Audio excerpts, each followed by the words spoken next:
big button that says record. All right, you're being recorded, ladies. Don't do anything you regret.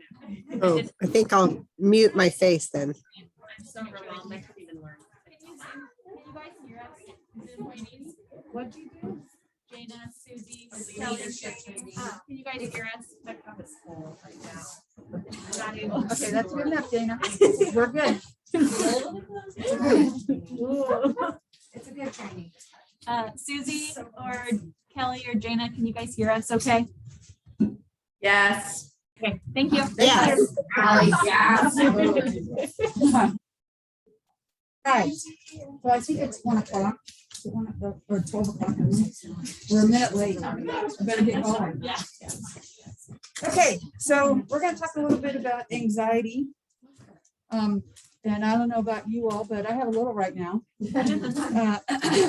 I had to make a decision about whether or not to be professionally appropriate for the recording or follow the community tradition, and you can see obviously which one I chose. So I will be forever known as the woman who did her presentation in a t-shirt. It is Red Friday, that's right. Okay. So before we can talk about what do we do about anxiety, I thought maybe we should talk a little bit about what it is. So really, anxiety is kind of a hormone, and it's cortisol to be exact. And cortisol is responsible for kind of keeping our senses and our reflexes on alert. So it's part of that fight, flight, or freeze response. So anxiety kind of fits in there. Because it's a hormone and part of that system, it can be genetic. So you hear a lot of times families talking about past history of, oh, my aunt had anxiety, or, you know, there's a family history of anxiety. That's why, because it's kind of a hormone. It can also be behavior. So I've heard a lot of times in primary coaching, as we're talking about kiddos that may present with some anxious type behaviors, a lot of times we talk about, well, what's the parent's response to that? So is the parent's response of a heightened anxiety then teaching the child that when situations maybe go awry, that they're over the top with their responses as well? So there's a little bit of a component of both. So anxiety can be helpful and it can be healthy. So when I'm driving a 30-foot RV in rush hour traffic, I have a little anxiety. I'm not going to lie.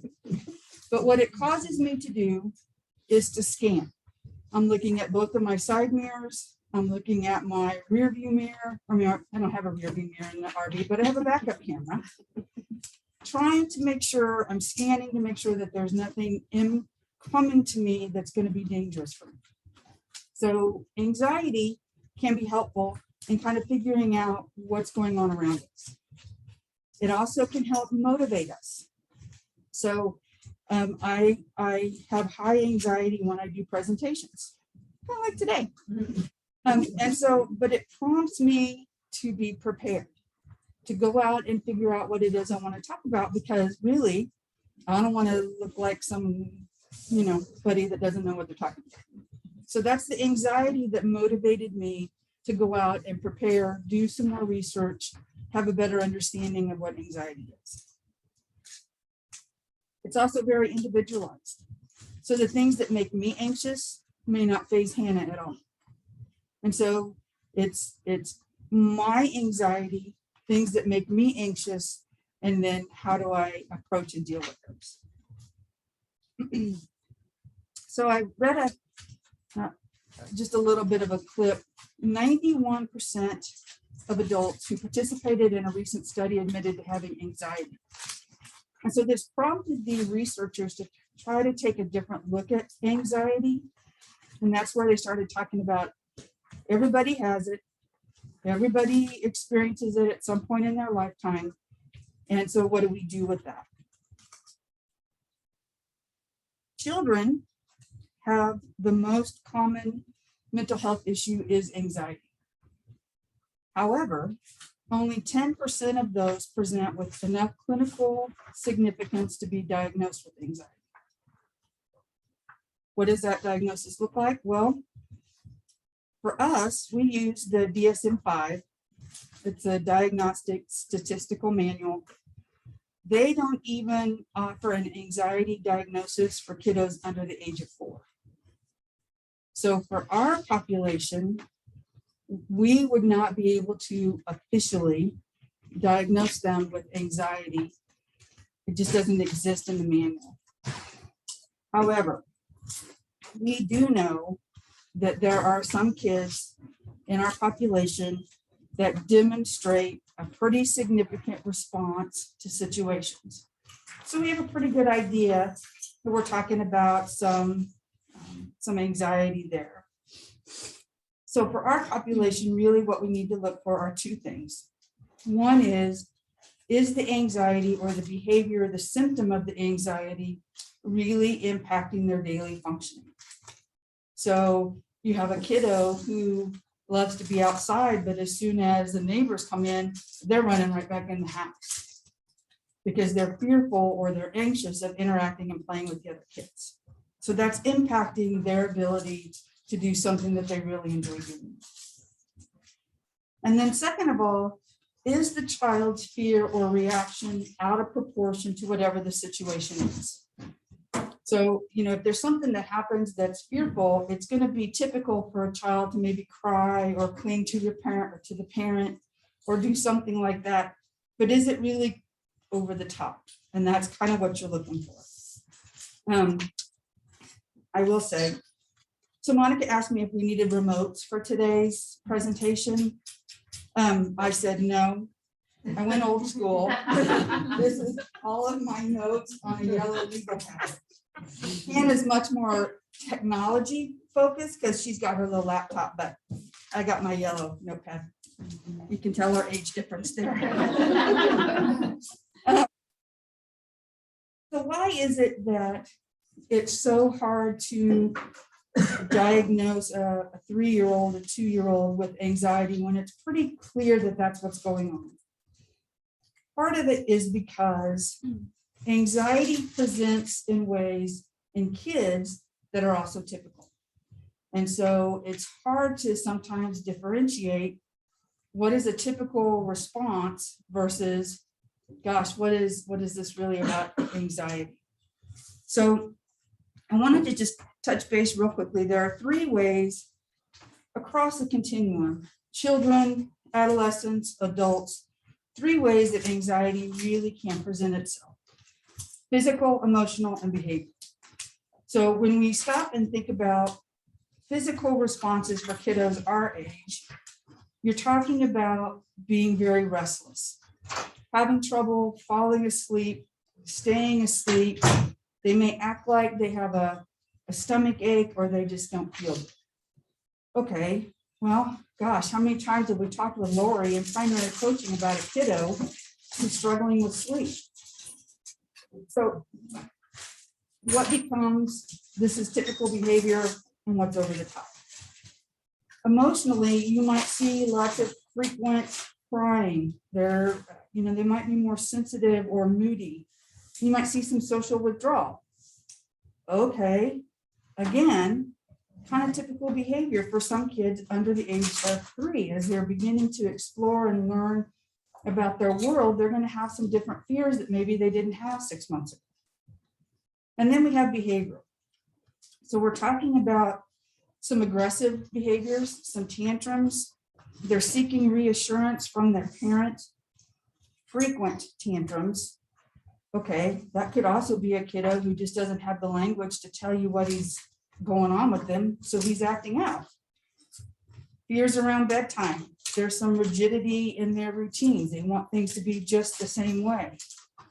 Okay, so as kids are learning routines, if we shake them up too much, they get a little out of whack. So they like to have things just a certain way.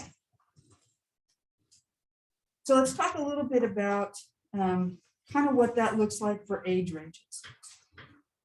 Separation anxiety at 18 months is pretty typical. we would expect that. We talk with families about that. We help them manage that a little bit. If you have a 9-year-old that is having that same kind of separation anxiety, that's really not so typical. So the same behavior at a younger age is typical, at an older age is not. Okay, so that again, how do we diagnose our kiddos with anxiety when what they're experiencing really is considered to be typical development? Then you have the fear of new things, new sounds, going new places, maybe the first time you went to the grocery store. There's some social anxiety, they're shy, they're clinging to their parents. Again, pretty typical for a kiddo up to the age of 2, not so much so when you're talking about 7, 8, 9-year-old. So really, again, it goes back to looking at, is their response over the top, or is it considered a typical response to the situation that they are in? Most of us love Tina Payne Bryson. She talks about you don't want to take away the anxiety because it can build resilience. It helps them talk about and cope with the big feelings. For kiddos our age, feelings run the gamut. But if you're really working on feeling work with our kiddos, really it boils down to happy, mad, sad, and scared. They're not going to understand anxiety, but they will understand whether or not they're scared and kind of what that response might be.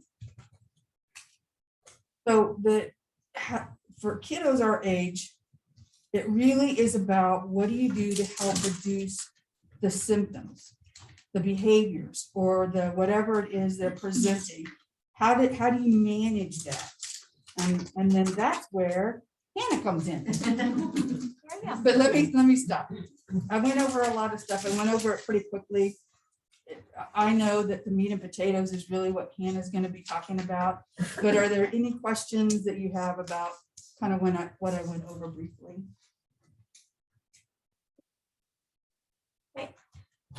Yeah, so kind of like Tracy said, I'm going to talk about more when is a good time to seek out support when kids are kind of experiencing some of these symptoms and signs, and then just talk about some strategies. I figured that sometimes it's nice to walk away from these with some like really concrete things to try with families. So I kind of tried to come up with general things that would be really good for any child, but especially our little ones that are maybe a little more anxious.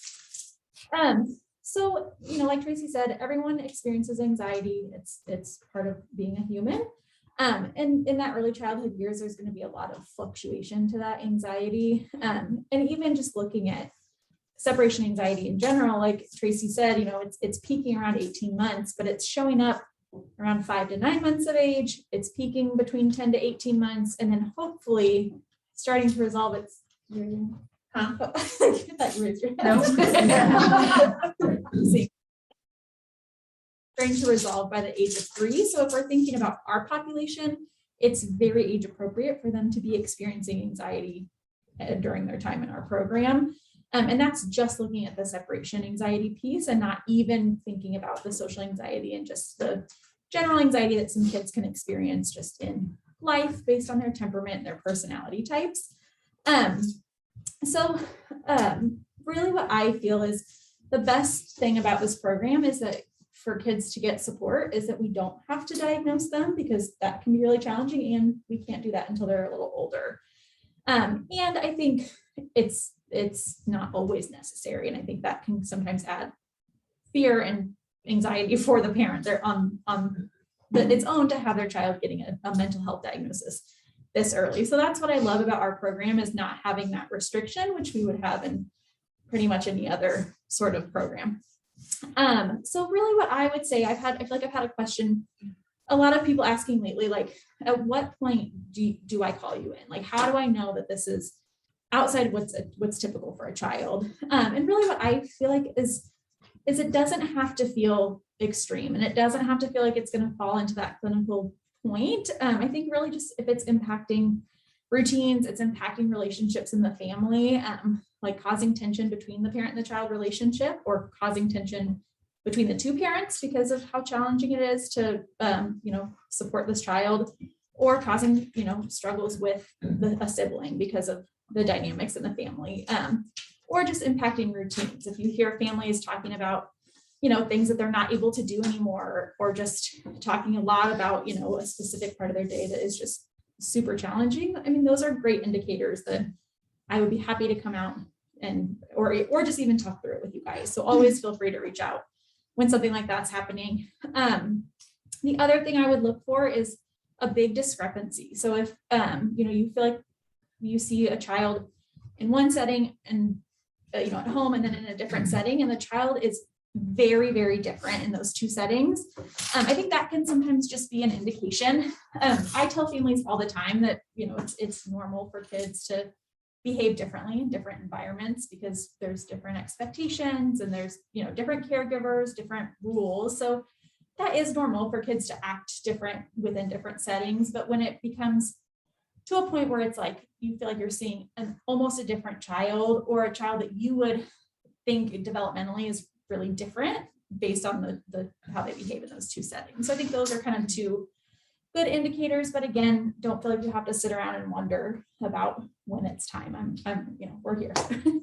I also think kind of as we breach that subject with parents, typically I think parents are the ones bringing it up with us that there's concerns. But I also don't want you guys to feel like you have to, be talking specifically about anxiety if you don't feel like you have the words or know exactly how to kind of talk with families about that's okay. I mean, I think we talk about the behavior and that you're, getting some support from someone with another opinion. And then if we need to specifically talk about anxiety in a more clinical way, then, that's what we would do, and kind of taking that off of your guys' plate. But I mean, really, like in this age group, I kind of I don't typically talk about it in a really clinical way anyway, because I think that's just can be more concerning to families. And I've had families that we're really working on things that are seem very much based in anxiety, but we don't even use that word all that much because it's just not always helpful. Any questions about that? All right, so then the next part, we're just going to talk about kind of what to do, like what are some things to try with kids or try with families, and kind of how do we go about approaching this and supporting children. So really, I feel like the main goal in what we would need to do is really make sure that we're teaching the parents how to feel confident in implementing these strategies, and just making sure that they feel like they're able to show up for their child in these hard moments. Because like Tracy said, if it's there's a genetic link and parents have been anxious, then sometimes that can be really triggering to see their child going through that, and to then try to stay regulated when they're getting triggered on their own. So I think that's a big part of it too, is really supporting the parent, making sure they have a good base and can stay regulated and identify some of those triggers so they can really do some of these things to support their child. So I feel like oftentimes when I have either started working with a family or started talking about something that's been really challenging for a child, the first thing I often hear is that something happened, a situation that was really challenging happened, or just a social setting that was challenging, or there's something going on, and that the parent's first instinct is to just avoid that thing. So not go to that place, not pull the kid out of childcare, not go to big family events, and really kind of start limiting their world and making their world really small. And really, I mean, that makes sense why that's the first instinct, because nobody wants to see their child struggling, and you typically, you don't want to have your child be scared. So it makes sense, but really what that can do is reinforce for a child that they were correct in being really scared in that situation. And so we want to not avoid it, to not reinforce that anxiety. So I kind of think about it more as, what do we add to that situation to make it tolerable and comfortable, versus pulling the child out of it and avoiding it altogether.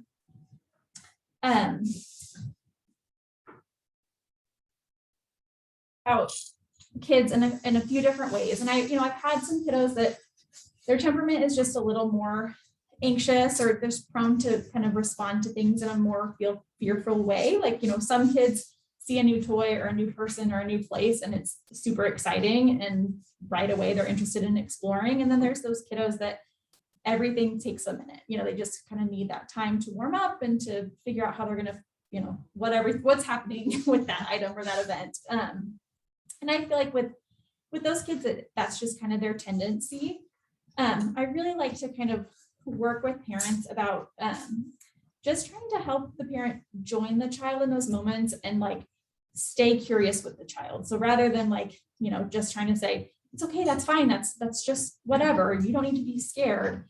Just kind of trying to get the parent to be in the child's shoes and wonder alongside the child about, be curious, ask those questions about what is that sound it's making, or what it, I wonder where are all these people, what are they all doing here? But just kind of asking those questions that the child could be running through the child's head, rather than just trying to tell the child to not be scared or not leave it, whatever the kind of avoidant response is, and just kind of be curious alongside with the child. So then kind of thinking about when it's more of like a specific setting or a specific challenge that continuously comes up for a child. So kids that really struggle at childcare, like drop-offs are really hard, any sort of, separation from parents hard, or social settings are really challenging, being around other children, grocery store, traveling, just kind of those more event related things. I feel like my kind of first go-to, and really I think a strategy that we probably all use often and is kind of helpful for every child, is just helping parents kind of get into that habit of talking through what's going to happen before it happens. I think we kind of take for granted that toddlers, we can, kind of pick them up and put them in the car and go about our days, and kind of expect that, they go to daycare, or we drop this child off and we run to this thing. And we kind of sometimes expect that kids are just going to do that. And I think if I woke up in the morning and somebody picked me up and spent an entire day doing things and didn't tell me what we were going to be doing, would be really stressful. So I think just getting in that habit of making sure that we're giving young children the respect of prepping them for their days, which is just, I think it's a pretty basic strategy, but I think it can be really powerful when we get in that habit. And I think you can kind of tailor this strategy for really specifically to children. So if you know a child that's, more sensitive to sounds, or whatever their kind of, the thing is that's more challenging, is you can talk really specifically about what types of sounds might we hear when we're at this place, or, what are the smells, or what's the temperature going to be like, or what clothes are we going to wear, and what clothes do we keep on when we go to this place, because that can be confusing too. And then just, about the who will be there. So, if there's going to be a lot of people or not very many, I think that's just important to kind of think through. Thinking about this strategy, we obviously work with kids that have variety, their development is really across the board. And so some of these strategies, I think, can be a little more helpful for kids that have some more verbal skills, but like this strategy, I think, can be helpful for any child. It's just a good practice. So some of these strategies as we go may be a little more helpful for a child that has more verbal skills. And then there will be some that would be good for really any child. But kind of thinking about this prepping strategy, something I have run into with some of my little ones that have some really nice language skills that are maybe above what is typical, or cognitive skills that are above what is age level. And then their social emotional skills are age appropriate or even kind of delayed. And there's that mismatch of skills. And I think that this strategy can be kind of hard for those little ones, because it can become a power struggle or an argument, or a lot of trying to negotiate about what the parent is warning them about. So I think being cautious about how you use that depending on the specific child. And so when that is the case, and it's maybe a little more frustrating or anxiety provoking for the child to talk about things a lot, is when I would still talk about it, but I would dial it way back and keep that language super short and concise, and just really making sure that we're not saying something that is not going to happen. So if the parent is a parent that just cannot hear their child cry and kind of wait through that with them. And they know that they're gonna leave the grocery store or the birthday party if the child is crying, to make sure that the parent isn't saying, we are staying till the end until X, Y, or Z happens, if we know that that's maybe not going to happen. So just being careful of just saying what you know you can follow through with and stick to. Strategy is just being careful with that, like, anticipation time. So again, it will really depend on the child, but I think kind of the general rule is I would keep that anticipation time pretty short. For our kids that are a little more prone to being anxious or being worriers, if we talk about it the day before, then that can impact bedtime, it can impact sleep. And then we are going into that challenging event with a tired kid, and everyone is kind of set up for disaster that way. So I think usually kind of keeping that super short. I have had kids that we talk about it way in advance, but that's going to really depend on each specific child. I do think, however, if you are kind of trying to do this to teach on a general thing that happens, like childcare or a doctor visit or a dentist, getting your hair cut, and you're not talking about a specific time that they're going, you're just talking about what those processes are like, that it is okay to do that over time. But when it comes to telling the child, we're going to do this, we're going to see, go to this, get a haircut, that time is what's shorter. Any questions about any of that so far? And feel free to interrupt me if you guys have anything. Yeah, I have a question about, I know it's like social stories, they often say, like, especially children with autism, a social story isn't great at this point in time with them under the age of 3. What about like a social story with a child who has anxiety and is not on the spectrum? I think it can be super useful. I think the hard thing about social stories is making it. Try to get, have a parent take the lead on that. That can be really hard because they're just busy being parents. And then I think sometimes we have a hard time finding the time to also do that. So I think they can be really useful. I think that I typically prefer real photos of the things. So that can also make it a little trickier that you have to get the photos of daycare, of, the doctor's office, grandma's house, whatever, I think that kind of is helpful. So kind of my next strategy goes along with that is just how I use visuals. So I think in an ideal world, I think a social story is wonderful. But I just have found that can sometimes be tricky to actually have it happen, or we make it and then it disappears after a day or two and then we never see it again. And part of the problem that I've had with social stories is sometimes cognitively they're not connecting their own experience with the story. And so that's why I think having the actual pictures is so helpful, especially if you can have them doing whatever it is you're putting in the story, because then they can see themselves in the book or in the story, whatever is made. But for kiddos under the age of 3, it's a little challenging because there's not that cognitive connection. So some ways that I have used visuals that I've found to be really helpful. And again, I feel like it's just a simplified version of a social story.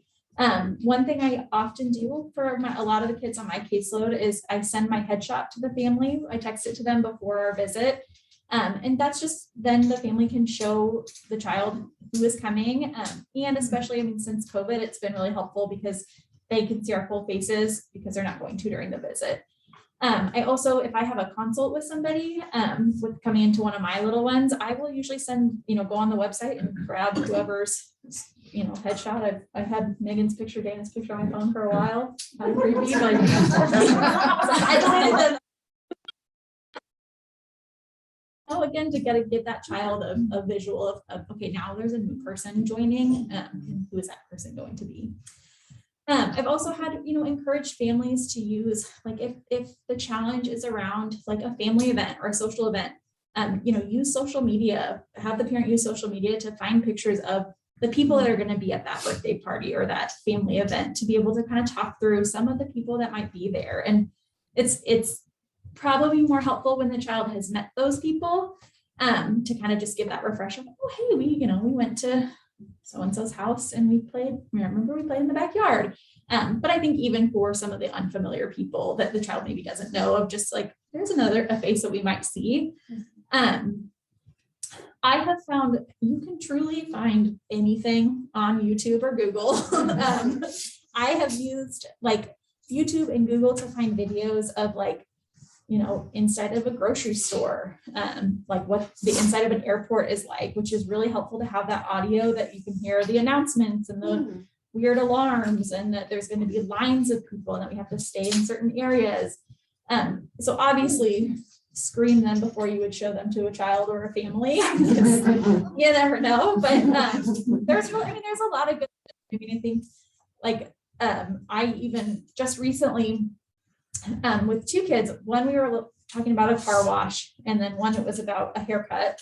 And we looked up the specific location, and so for the haircut, there was reviews that people had posted, on Yelp or on Google, and so we were able to have real photos of what the actual salon they were going to go to, and so like the colors, the chairs, where the front door is. So you can, technology is kind of great with that, and you can do the same with like parks or Wonderscope, like finding the actual photos to be able to show that child to just get them prepared.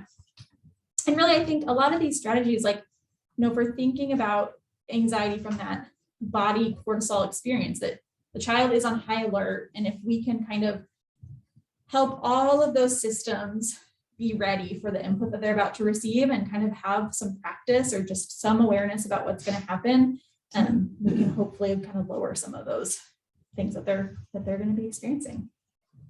So the next step, again, this is one that, might be a little easier for a child that has some more verbal and cognitive skills, but we'll get down to some other ones that are for everybody. With that kind of prep work, the last thing I like to not forget is to make a plan for once you get to that place. So, we talk about prep, talking through who we're going to see and all that stuff, but then sometimes we've done all that work and then the people show up, or we get to the birthday party, we get to the grocery store, and then what? And so kind of just making a really simple plan of what is the child going to be doing with their body or with something they know they're going to do. So I had a little one that what we came up with was she was really excited about shoes. And so when I would come for my visit, mom would take her into their mudroom and she would pick a pair of shoes from someone in the house and she would show them to me when I got there. So mom would say, okay, Hannah's coming. Which pair of shoes do you want to show her today? So it was just a really concrete thing she could do right when I got there. So like, that you can do that with the birthday party, with, anyone else coming over at a grocery store that, we're going to get to the grocery store and I need you to carry the grocery bag or, whatever it is. So kind of just giving them something to do with their bodies once we get to that place that we've done all this work to prepare them for. I think is good for everybody. You can obviously add language as is appropriate, but I really recommended to some families when it's kind of a specific location that's challenging for kids, or even if it's the social thing that's really challenging, is trying to get to a location early. So if you're going to a birthday party or the library or wherever you're going, is trying to get there early and let that child adjust and get regulated in that new environment before we add the expectations of social interaction and other people and sticking with whatever the routine is going to be that they're participating in. So just allowing their bodies to, if they get that rush of cortisol, and when they walk into this new place, and then we have all this expectation of say hi to so-and-so, or there's, all these people are coming in, or come sit down in the circle, we're just going to all be stuck with that really elevated state.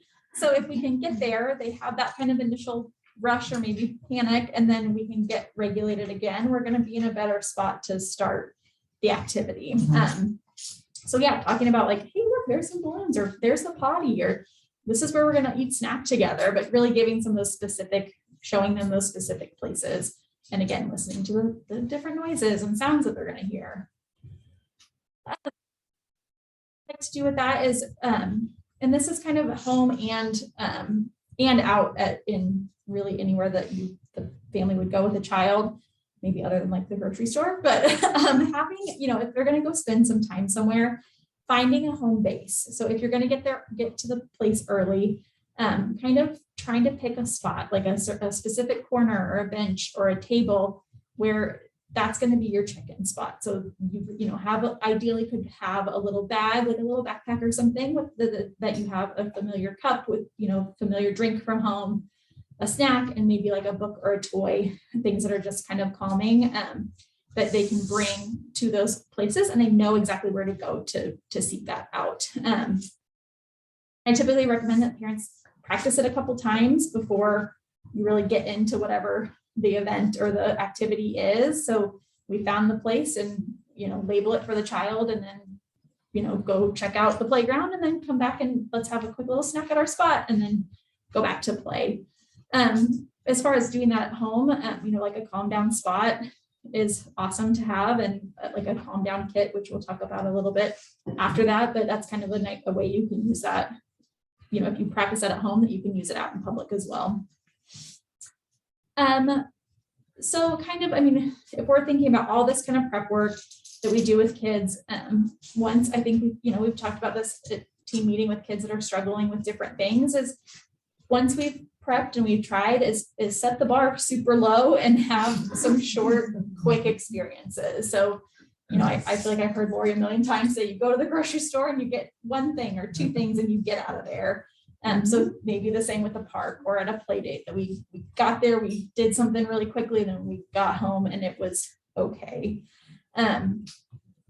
It's a little easier to build up from that than having several really challenging times and then trying to rework it and work through it. So as frustrating as that can be, and I've had families that are like, I have to go to the grocery store to get all the stuff. So it's not always super functional, but it is a nice way to kind of work on it and build those skills up. As far as a calm down kit, I feel like this is a really good time to call on our really awesome OTs. I have had, Megan has come see one of my little ones that was pretty anxious, but it's a great time to kind of explore that child's sensory system before you're going to develop these things that are like a calm down kit, because the best way to, I think for a lot of kids, regardless of where their communication skills or their cognitive skills are, then a lot of times we're working from their body. We have to get their bodies feeling good before any of this stuff is going to work, or we have to address that. So having an OT come and help you explore their sensory system and figure out the things that are, that are more calming or are more activating, and using those to kind of develop that calm down kit. So with a calm down kit, I feel like usually, often what I have experienced is it's usually a lot of sensory toys, things like tactile things, if that's what the child is interested in. But again, just kind of addressing, how the regulation from that body standpoint, as we're kind of working on that emotional development. And then kind of basic strategy would be just building up those regulation skills and the social emotional development outside of those, really focusing on those specific events that are challenging or those specific situations. So, I feel like doing that to do this, I usually use books, and I have a few books that I listed out here that I've used that have been really helpful, that we'll talk about after this. And then, I think something that I feel like I really try to stress is how helpful deep breathing can be. I think it can feel really not functional or helpful with toddlers, because they're really most of the time not going to do a great job of joining you to take really nice deep breaths. But I think the piece of it that's really helpful is if we can get the families to practice and to buy into it, their little bodies are ready to co-regulate. So if at least the parent can practice that and their bodies can be regulated, the child's going to get some of that co-regulation. So I feel like I've had a lot of families that are like, they're not going to participate. They don't do it. And we can blow on puffballs and blow on feathers, and all of that is really wonderful practice.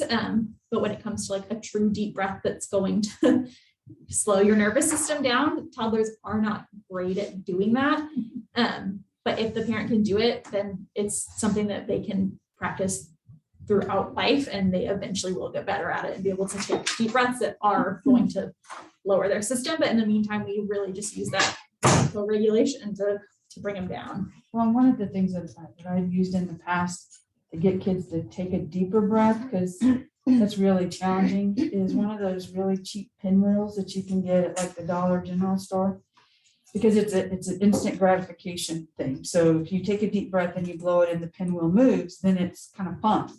And I used to do bubbles, but it got too frustrating because I couldn't take a deep enough breath to blow the bubble, and so I ended up with more tantrums than I did reducing their anxiety.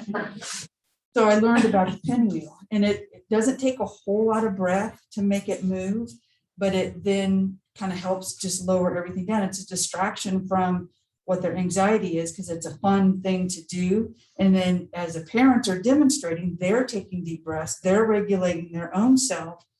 Having the child do it then helps regulate them. So a pinwheel is a great way to have that. And then that can also be in your calm down kit. So you could have that with you at the store or whatever. And then if you practice it enough at home, you can have them use it at the store to kind of help calm their bodies down. Yeah. Yeah, and I think, just that general, what we talk about a lot of modeling emotions and feelings, the parents are experiencing. And I also think, there's kids that are just not going to be interested in the nice books that talk about feelings. They're just, some of them are not going to be interested. But I think we don't need to overthink it, because in most children's media, the characters are going to experience some emotions. And so I think you can use whatever that child is watching and interested in, and the parent can use those to talk about like what the Paw Patrol guys might be feeling in that moment, or whoever, whatever that interest is at that time. So I think not feeling like, oh, we need to sit down and have this, this special book and talk about these, specific things on each page. Like, you can really use it with whatever media the child's interested in. And then just that name it to tame it is, super helpful in the moment of sometimes just not offering all the strategies or telling the child what they can do, or trying to solve the problem, of just really stating to them, you are super mad, and then cutting that language out.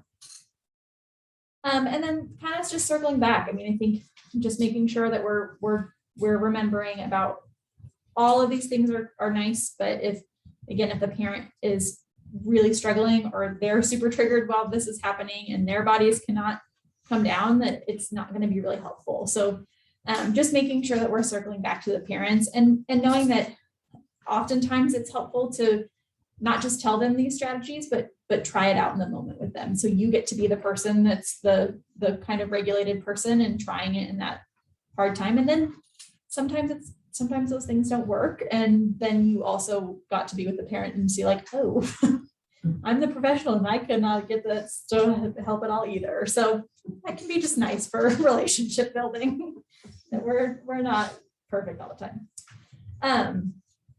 Okay, any questions about any of those kind of strategies or thoughts or anything? Okay, so books, and I can put this list somewhere. There's 3 books I've used for separation anxiety that have been pretty helpful.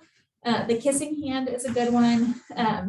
It is, there's, it's a wordy book. The story is kind of long. So usually I have families, if they're going to introduce that concept of kind of just shorten it up. Don't read every single word on every single page and just trying to get the basic message across. But that's just a good one for that. And then Llama Llama Mrs. Mama, I use a lot. It's just the end page, Mama comes back after school. And I've had some families use, like, I think the llama just says like, you came back. And I've had some families use that as their phrase at the end of the school day, like, Mama came back. Helpful. There's a new one that's called See You Soon, which is a cute one. And it talks about like, it's about kind of, leaving your parent, and then like who those people are that are caring for you and why it's okay to be with them. So I think that one is a nice one.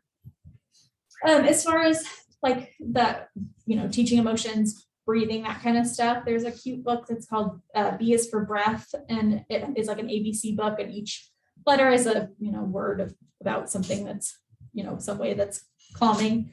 I would just say that the the P in the book is for prayer. So just kind of being aware for families that might not appreciate that, or just, have that awareness and kind of use your judgment with that. The color monster is a good one. And then Little Monkey Calms Down, which is we have in our kits that the infant mental health team put together. So I really love that one. It's simple, it's concise, and I've had a lot of kids that have truly benefited from it. So we have those. And then Calm Down Time is another good one that's kind of simple and repetitive. I've also had some kids that don't love that one, but it can be good. Some kids like it. That's kind of all I have. So one thing I will add, I'm sorry, go ahead. No, I was just gonna add, one of the things I like about the books you suggested is some tangible connections to those books I've had where parents have either made a paper heart or some sort of heart that they exchange so that it goes with the child to take her wherever they're going in their pocket, and then they exchange it back when they get together, or the llama goes with. Sometimes those tangible things make the book a little bit more concrete. Yeah. We also talk a lot, those are, in my world, I call them transition objects. And so a lot of times that's very helpful. It's got to be something that the parent's not going to be devastated if the kid loses it, because, sometimes that's going to happen. I always encourage them to come up with that, whatever that is, together, and they can make it a joint project if they want to, so that the child has some investment in that object. Families have picked up rocks out of the flower bed and painted the rocks. And so there's a lot of ways that you can do that as well. The one thing I was going to say is, you can do all kinds of prepping and working and all of that, and you still get there and we still have this anxiety tantrum kind of thing. One of the things that you can really do, body movement really helps reduce anxiety in kids. So having Hannah talked about a plan, having a plan so that if you get there and they're having a moment, what is your body movement plan? Stomping your feet, whatever that looks like as far as a calming for the child, you have that built into your plan, because all the prepping in the world is wonderful. And sometimes it works really well and other times it doesn't. So what is your plan when it doesn't work out quite like we had anticipated? Questions?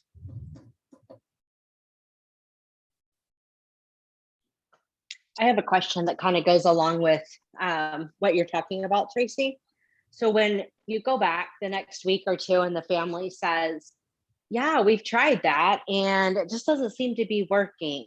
And they're feeling a little defeated, which things are not going to happen overnight. And we know that. But what are some words of encouragement that we can offer so that A, they feel like, okay, I did some work, but B, so they'll keep trying it, because in our hearts, we know if you just keep it up, you're going to see some things. Any suggestions? I usually tell families that the behavior didn't happen overnight. And so it's the remedy or the solution isn't going to happen overnight either. And then I ask them, I do some reflection about, was there a part of that routine situation, whatever, that did go well? Was there something that you were able to do or the child did that was positive in this situation? So trying to get them to flip their thinking a bit and look more toward what was one positive thing that happened in that situation. Yeah, I think that's great. And then I think that's why it's really nice to, and obviously we can't always make the challenging behavior or the, anxiety provoking situation. We can't always make it happen when we're there, but I think that is what's nice about doing a community visit or trying to practice in the moment, because then you can change the strategy up a little bit if you need to, but you can also validate for the parent that the strategy doesn't mean that, that the day goes perfect or the event goes perfect. It's that we did get through it, and then how did we move on, and could we kind of get a little bit of our regulation back and kind of enjoy the rest of the event. So I think that practicing in the moment is super, super helpful when we can do that. And I think I would also even just say, okay, so it didn't work perfectly this time or the way we anticipated. What do you think we could tweak or change to make it work better the next time? So again, you're reflecting back to the parent because they were in the situation about, maybe what could have been done differently to make it better for the next go round. I like that word better as it relates back to when you said what went well. Then we can say what went well, what is something we could do to make it even better so that they know it wasn't all for nothing. This wasn't all bad. And sometimes we go back and we see changes, but the family doesn't.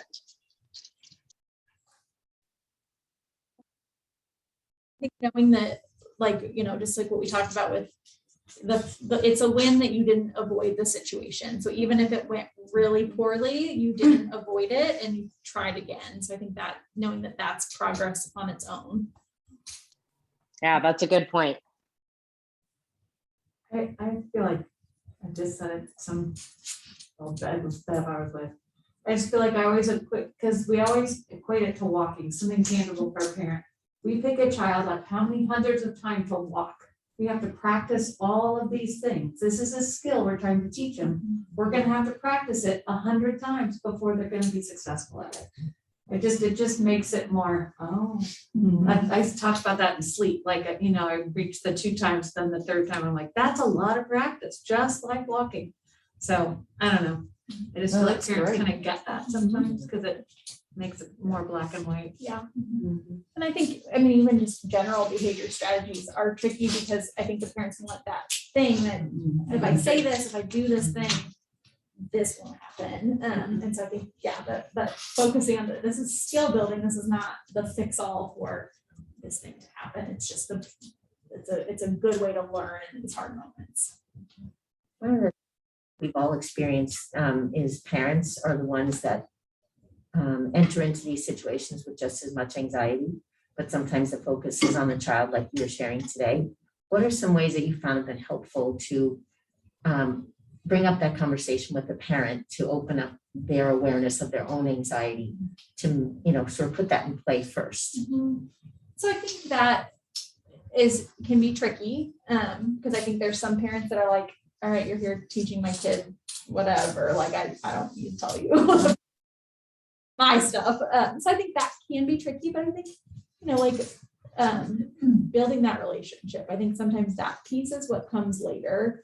I think that, the temperament tool can be a really good way of starting that conversation of figuring out like what the parent's temperament is like. And it's a nice, structured way to start that conversation versus having the parent feel like they're telling you their stuff. Because I've had families that are like, oh, this wasn't supposed to be a therapy appointment for me. Where they feel kind of like, oh, I just said too much. So I think that's a nice way to be like, this is part of it, is figuring out everybody's temperaments. That's a good reminder.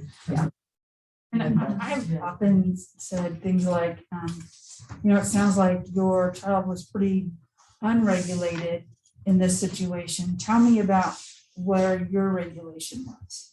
So again, that's reflected back. They're going to have to say, oh gosh, I was like way over the top because I was so worried about what was going on with them. And it's like, okay, how can we back that up? If you're going to be really anxious about their behavior, that kind of feeds off of each other. So how can we help you be a little bit more regulated in this particular situation? So it's just kind of a reflective, having them reflect back on how they felt during that situation. That makes me think of the whole concept of mirror neurons. Just exactly what you were saying, because we tend to easily want to focus just on the child, but sometimes I think that can be a really helpful conversation too from the parents. Like you don't have to physically even be touching them, but they will mirror you, Right. So something else is part of that conversation. Yeah. And I think that's that point of like the parent feels like they're doing nothing, but sometimes that is the thing you're doing is just being regulated. So I think that one of those things too, if I didn't do anything, or I didn't fix it, like you did do something because you were present to regulate off of. Yeah.